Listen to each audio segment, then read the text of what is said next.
এদিকে আই, তোর লগে গল্প করি। মা আমি চলে যাব। কই যাবি? মামার ধারে থাক। বাড়ি যাব আমি। মা দরজা খুলে দাও। কেন? আমি তোরে যাইতে কইছি?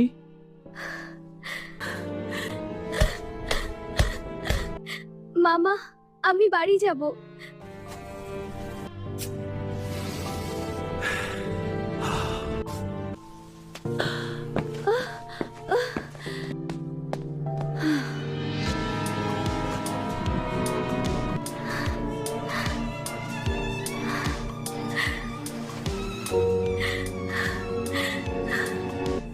আম্মা তখন আমার খুব কষ্ট হচ্ছিল, আমার দমটা বেরিয়ে যাচ্ছে মনে হচ্ছিল।